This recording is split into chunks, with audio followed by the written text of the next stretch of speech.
Assalamualaikum warahmatullahi wabarakatuh. Hari ini kami akan mempresentasikan studi kasus dan analisis sistem bisnis intelligence pada PT e-market retail. Kami dari kelompok 5 sebelumnya akan memperkenalkan terlebih dahulu. Saya Dinda Nur Aziza dengan NIM 035. Kemudian teman saya. Saya Lintang Zunur Aini dengan NIM 030. Saya Sarah Lamta Tobing dengan NIM 2310501015. Dan saya Nora Ferdinand dengan NIM 2310501033. Oke, selanjutnya di sini ada table of contents berisi pendahuluan, arsitektur sistem BI, KPI utama bagi market, kemudian hasil visualisasi yang telah kami rancang berdasarkan dataset e-market, kemudian strategi bisnis e-market, analisis fluktuasi harga produk e-market, kemudian kesimpulan. Selanjutnya pendahuluan akan dipresentasikan oleh teman saya Lintang. Dipersilakan. Oke, pada bab pertama pendahuluan ini ada profil singkat dari PTI Market Retail.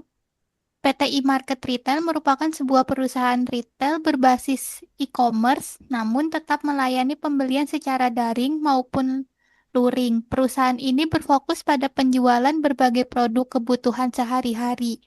Seluruh data tersebut dikumpulkan dari berbagai sumber transaksi seperti aktivitas pembelian pelanggan, program loyalitas, hingga manajemen penjualan. Oke. Selanjutnya ada arsitektur sistem BI dari PT eMarket. Yang di sini yang pertama ada proses ETL atau ekstrak, transform, dan load. Tahap ekstrak yaitu mengambil dataset penjualan atau pembelian. Lalu tahap transformasi yang dilakukan untuk membersihkan data atau menghilangkan duplikasi serta memperbaiki nilai nol pada data tersebut yang kemudian menyatukan berbagai sumber data untuk dianalisis. Sementara tahap load yaitu data dimuat ke dalam data warehouse berbasis cloud, misalnya Google BigQuery atau lokal menggunakan sistem seperti PostgreSQL. Yang di sini tujuannya untuk mendukung e-market dalam pengambilan keputusan manajerial berbasis data. Next. Lalu yang kedua ada proses penyimpanan data, yaitu untuk menyimpan data terpusat di data warehouse menggunakan star skema untuk memudahkan query dan analisis. Yang di sini data penjualannya disimpan di satu tabel fakta yang sementara info lain disimpan dalam tabel dimensi terpisah. Lalu yang ketiga ada visualisasi dan analitik, yang dimana menggunakan Tableau atau Looker Studio atau Power BI dan lain-lain untuk membuat visualisasi berbasis dashboard yang interaktif. Kemudian hasilnya dianalisis untuk mendukung pengambilan keputusan yang lebih cepat dan berbasis data. Selanjutnya, untuk KPI utamanya akan dijelaskan oleh teman saya, Sarah. Kepada Sarah, dipersilakan. Ya, selanjutnya itu ada 3 KPI utama bagi e-market. Yang pertama itu ada average revenue per customer atau ARPC, yang dimana ini mengukur nilai rata-rata pendapatan dari setiap pelanggan untuk menilai potensi dan loyalitas mereka. Terus yang kedua ada conversion rate per kategori produk, yang dimana ini untuk menunjukkan tingkat keberhasilan setiap kategori produk dalam menghasilkan penjualan dari total stok. Dan yang terakhir ada gross profit margin atau GPM. Ini menilai efisiensi nilai profit dari selisih antara harga beli dan harga jual produk. Oke, boleh di next. Selanjutnya ada visualisasi data. Untuk visualisasi data yang pertama, visualisasi data pelanggan akan dijelaskan oleh teman kami Lintang.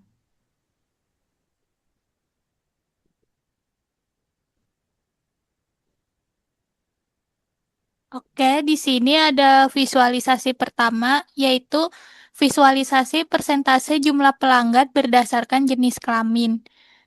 Visualisasi ini berbentuk donut chart yang menunjukkan bahwa pelanggan laki-laki sedikit lebih banyak daripada pelanggan perempuan, yaitu pelanggan laki-laki menyumbang 52%, sementara pelanggan perempuan menyumbang 48%. Artinya, e-market bisa mempertimbangkan strategi pemasaran yang lebih menarik untuk perempuan agar distribusi pelanggan lebih seimbang ke depannya. Lalu insight yang didapat dari visualisasi ini adalah pelanggan laki-laki lebih mendominasi dibanding dengan pelanggan perempuan. Boleh next. Yang kedua ada visualisasi distribusi jumlah pelanggan berdasarkan kelompok usia. Visualisasi ini digambar dengan bar chart yang terlihat bahwa usia 20-30 tahun adalah yang paling dominan sebagai pelanggan. Ini menandakan bahwa e-market populer di kalangan muda, sehingga promosi bisa difokuskan ke gaya hidup anak muda atau digital marketing yang relevan dengan generasi ini. Insight yang didapat dari visualisasi ini adalah menunjukkan bahwa pelanggan muda lebih aktif berbelanja sehingga promosi berbasis media sosial atau campaign digital sangat cocok ditunjukkan pada segmen ini. Boleh di next. Lalu yang ketiga ada visualisasi perbandingan rata-rata usia pelanggan berdasarkan jenis kelamin. Visualisasi ini menunjukkan bahwa laki-laki memiliki rata-rata usia lebih tua atau 42 tahun dibanding perempuan yaitu 36 tahun. Perbedaan ini bisa jadi dasar strategi komunikasi atau jenis produk yang disesuaikan dengan rentang usia dominan di tiap gendernya. Insight yang didapat dari visualisasi ini yaitu perilaku belanja antar gender bisa berbeda, sehingga pendekatan pemasaran dan produk yang ditawarkan bisa disesuaikan dengan karakteristik usia dan gender masing-masing. Oke, selanjutnya untuk visualisasi data penjualan akan dijelaskan oleh teman saya, Sarah. Oke, yang selanjutnya ada visualisasi dan analisis data penjualan dan pembelian. Yang pertama, persentase jumlah pembelian secara online dan offline. Kami menyajikannya dalam bentuk donut chart, yang dimana berdasarkan chart tersebut kita dapat mengetahui bahwa pelanggan lebih suka berbelanja dengan metode offline, yang dimana sekitar 70,1% dari total pembelian, sedangkan pembelian yang online hanya berkontribusi sekitar 29,9% dari keseluruhan. Dengan menganalisis chart tersebut, kita dapat memperoleh insight seperti pembelian offline lebih populer, karena menunjukkan preferensi pelanggan lebih suka berbelanja dengan offline, dan potensi fokus strategi penjualan bisa diserahkan lebih kuat ke offline. Yang ketiga, pembelian online masih relevan meskipun jumlahnya lebih sedikit. Oke, lanjut ke chart selanjutnya. Oke. Oke, selanjutnya ada perbandingan revenue, pendapatan, dan profit atau keuntungan dalam penjualan per kategori. Kami menyajikan visualisasinya dalam bentuk bar chart, yang dimana dengan mengamati chart tersebut, kita dapat memperoleh insight kategori minuman memiliki total revenue tertinggi dan profit tertinggi, yang berarti produk minuman berperan besar dalam mendorong kinerja penjualan secara keseluruhan. Lalu ada kebutuhan rumah tangga menghasilkan keuntungan besar dengan biaya relatif efisien. Lalu selanjutnya alat tulis memiliki profit dan revenue terendah yang menunjukkan margin rendah atau biaya tertinggi perlu biayanya. Terus yang selanjutnya ada chart, boleh di next. Selanjutnya ada chart perbandingan jumlah stok awal dan stok akhir berdasarkan pemasok. Kami menyajikannya dalam chart horizontal stock bar chart, yang dimana berdasarkan chart tersebut kita dapat memperoleh beberapa insight. Yang pertama, Indofood memiliki jumlah stok awal tertinggi dan menunjukkan pengurangan stok yang signifikan. Hal ini berarti tingkat penjualan atau distribusinya tinggi. Nah, selanjutnya ada Sari Roti dan ABC juga menunjukkan penurunan stok yang cukup besar mengidentifikasikan peminatan yang lebih baik terhadap produk mereka. Nah, selanjutnya ada Panasonic, Aqua, Nestle memiliki stok akhir yang relatif tinggi dibandingkan stok awal, yang berarti ini menunjukkan penjualan yang lebih lambat atau pasokan baru yang belum terjual. Lalu Faber-Castell memiliki stok yang paling sedikit, baik awal maupun akhir, yang berarti hal ini menunjukkan cakupan distribusi yang terbatas atau kategori yang belum spesifik. Selanjutnya, visualisasi tentang segmentasi dan targeting akan dijelaskan oleh teman saya Dinda. Selanjutnya di sini saya akan mempresentasikan dashboard segmentasi dan targeting. Yang pertama di sini ada visualisasi segmentasi berdasarkan jenis kelamin dan preferensi produknya. Di sini kami menggunakan visualisasi bar chart. Yang pertama di sini ada kategori minuman, snack, makanan, kebutuhan rumah tangga, dan alat tulis. Untuk segmentasinya sendiri, dari minuman itu, kategori minuman paling banyak dilakukan pembelian oleh laki-laki sebanyak 75.000, sedangkan perempuan itu 70.000. Terus yang kedua ada snack itu paling banyak pembeliannya oleh laki-laki sebanyak 60.000, kemudian perempuan sebanyak 55.000. Kemudian untuk makanannya laki-laki sebanyak 57.000 dan perempuan sebanyak 54.000. Kemudian yang keempat ada kebutuhan rumah tangga. Nah, di sini terdapat perbedaan. Untuk laki-laki, pembelian terbanyaknya itu yang nomor 4 pada kebutuhan rumah tangga, sedangkan perempuan itu pada alat tulis. Di sini laki-laki itu untuk kategori rumah tangga, kebutuhan rumah tangga melakukan pembelian sebanyak 45.000, sedangkan perempuan itu hanya sebanyak 41.776. Kemudian terakhir adalah tulis. Di sini dilakukan pembelian paling banyak pada jenis kelamin perempuan sebanyak 41.935, sedangkan laki-laki itu 44.761. Untuk insight-nya sendiri pada segmentasi jenis kelamin berdasarkan dan preferensi produk itu yang pertama, laki-laki dapat menjadi target utama untuk promosi minuman dan snack, misalnya dengan menawarkan paket khusus atau diskon yang menarik bagi laki-laki agar semakin meningkatkan penjualan di snack dan minuman. Kemudian yang kedua itu strategi pemasarannya bisa dilakukan lebih personal untuk menarik minat konsumen perempuan, terutama pada kategori yang belum mendominasi seperti kebutuhan rumah tangga dan alat tulis. Selanjutnya, visualisasi segmentasi berdasarkan waktu belanja pelanggan, weekday versus weekend. Di sini, pada hari Selasa itu menunjukkan pembelian terbanyak pada kategori minuman, lalu kedua snack, ketiga makanan, keempat kebutuhan rumah tangga, lalu yang terakhir itu alat tulis. Dan pada hari Kamis, di sini dilakukan pembelian paling banyak itu pada kategori minuman, terus yang kedua itu makanan, yang ketiga snack, lalu yang keempat ada alat tulis, dan yang terakhir itu pada kebutuhan rumah tangga. Sedangkan pada hari Senin paling banyak itu tetap kepada minuman, lalu yang kedua juga snack, yang ketiga makanan, yang keempat kebutuhan rumah tangga, yang terakhir itu alat tulis.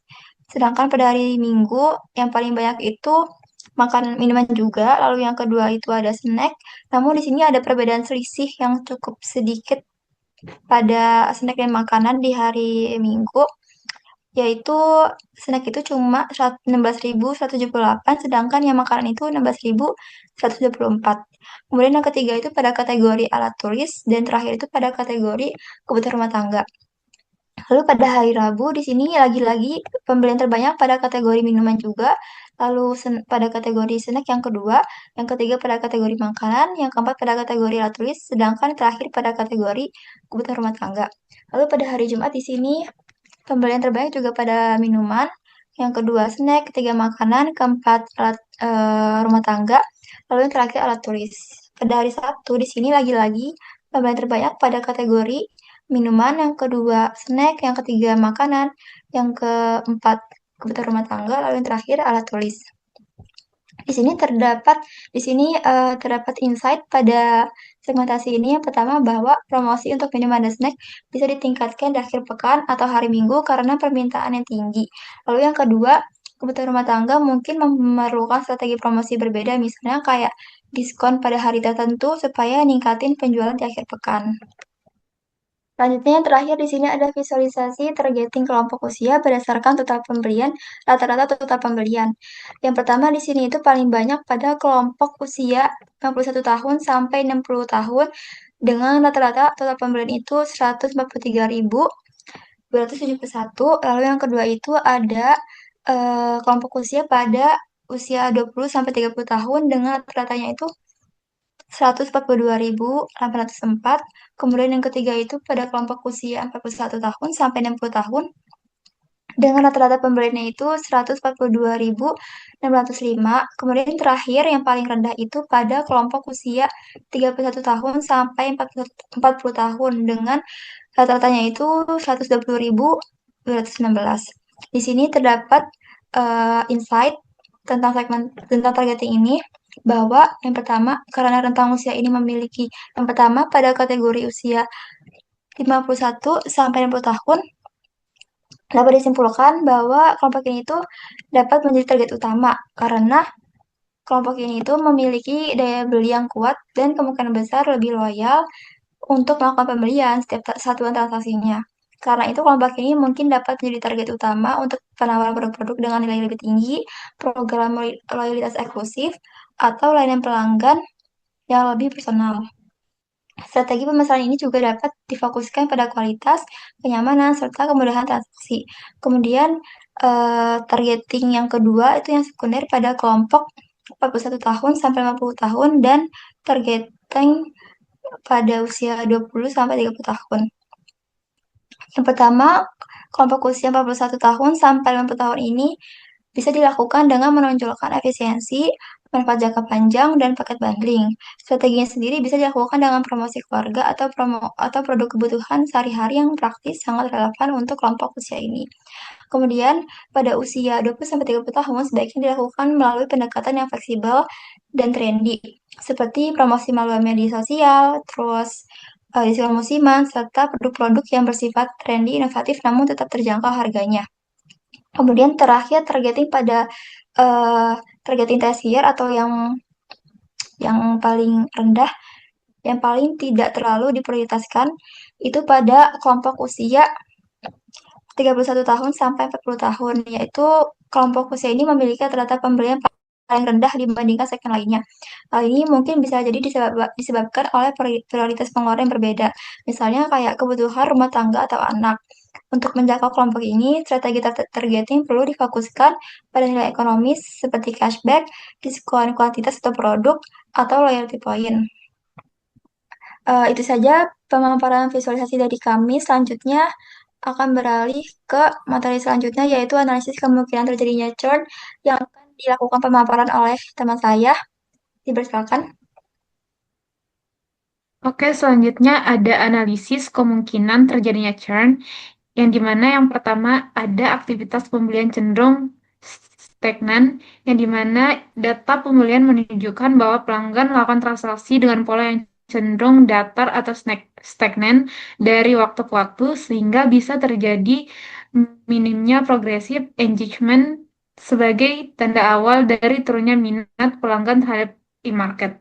Terus yang kedua ada tingginya resiko churn di industri e-market, yang dimana industri e-commerce cenderung memiliki tingkat churn yang tinggi, yaitu lebih dari sekitar 51%. Tren ini juga relevan dengan pola pembelian secara online di e-market, di mana sebagian pelanggan menunjukkan penurunan interaksi. Lalu yang terakhir ada dampak kelanjutan bisnis. Churn yang tinggi menurunkan pendapatan, mencerminkan buruknya persepsi pelanggan terhadap e-market, dan menghambat pertumbuhan serta efisiensi biaya akuisisi pelanggan CAC. Oke, boleh di next. Selanjutnya untuk strategi bisnis e-market untuk mengurangi risiko terjadinya churn itu yang pertama, strateginya itu dapat melakukan segmentasi pelanggan berdasarkan teknik segmentasi RFM, yaitu recency, frekuensi, dan monetary, dan risiko churn. Kemudian yang kedua itu melakukan personalisasi layanan dengan preferensi pelanggan berdasarkan data yang real time. Kemudian yang ketiga itu membangun model prediksi churn berbasis machine learning. Kemudian terakhir bisa mengadopsi sistem CRM, yaitu Customer Relationship Management. Selanjutnya, analisis fluktuasi harga terhadap pendapatan dan pelanggan pada e-market. Yang pertama, margin itu tergerus oleh kenaikan harga beli. Maksudnya adalah ketika harga beli dari supplier naik tanpa penyesuaian harga jual, margin keuntungan e-market menurun drastis. Ini akan mempengaruhi profitabilitas, terutama pada produk kebutuhan rumah tangga. Kemudian yang kedua itu harga murah sama dengan volume tinggi. Di mana maksudnya itu produk dengan harga jual rendah tetap menyumbang revenue atau pendapatan besar karena volume penjualan tinggi. Strategi ini efektif untuk produk dengan elastisitas harga tinggi seperti elektronik. Kemudian terakhir itu pentingnya pricing dinamis. Maksudnya adalah e-market perlu sistem penetapan harga dinamis yang tetap mempertimbangkan fluktuasi harga beli, kondisi pasar serta persaingan agar margin dan loyalitas pelanggan tetap terjaga. Selanjutnya, untuk materi forecasting akan dilakukan pemaparan oleh teman saya. Dipersilakan. Terima kasih atas kesempatannya. Sebelumnya saya mohon maaf kalau tidak bisa menunjukkan gambar karena keterbatasan sinyal di tempat saya. Selanjutnya saya akan membahas slide berikutnya tentang metode forecasting untuk memprediksi penjualan e-market. Nah, kami di sini menggunakan time series forecasting di mana ada tiga metode utama yang digunakan. Yang pertama itu multi average, metode yang paling sederhana digunakan untuk melihat tren penjualan berdasarkan rata-rata dalam periode tertentu. Ini juga cocok untuk data yang tidak terlalu fluktuatif. Yang kedua ada ARIMA, yaitu singkatan dari Autoregressive Interest Moving Average. Metode ini lebih cocok untuk data yang memiliki pola musiman atau tren jangka panjang. Yang terakhir ada Prophet. Prophet ini dikembangkan oleh Facebook, cocok untuk data yang kompleks, terutama jika ada lonjakan akibat event atau promo khusus. Selain itu, e-market juga memanfaatkan sumber data yang akurat dengan tambahan seperti informasi perilaku pelanggan, data penjualan historis minimal 1-2 tahun, data eksternal seperti tren pasar atau musim, riwayat promosi dan diskon, serta waktu pembelian, misalnya hari kerja atau hari akhir pekan. Nah, data-data ini digunakan untuk meningkatkan akurasi prediksi penjualan, sehingga manajemen bisa mengambil keputusan strategis yang lebih tepat, misalnya dalam pengaturan stok dan penentuan harga. Ke slide selanjutnya, boleh di next. Di slide selanjutnya, itu ada rencana implementasi business intelligence pada e-market. Yang pertama itu ada tahap pertama itu kita gunakan data collection. Nah, data collection itu pengumpulan data dari berbagai sumber transaksi seperti data pembelian pelanggan, serta data penjualan dan sisi manajemen. Kedua itu ada tahap data cleansing atau processing. Nah, pembersihan data harus dilakukan agar kualitas data tetap terjaga. Proses ini juga bertujuan untuk memastikan bahwa data yang akan dianalisis berada dalam kondisi yang bersih, rapi, dan konsisten. Tahap ketiga itu kita punya data analisis atau modeling. Pada tahap ini, data yang telah diproses digunakan untuk menggali, memasang, dan membuat model analisis yang berguna. Yang terakhir itu kita punya insight. Tahap terakhir itu kita punya pengambilan keputusan dengan visualisasi insight. Nah, insight yang dihasilkan tidak hanya menjadi informasi, tetapi menjadi dasar dalam merumuskan langkah bisnis berikutnya. Sekian presentasi yang bisa kami sampaikan. Kurang lebih mohon maaf. Wassalamualaikum warahmatullahi wabarakatuh.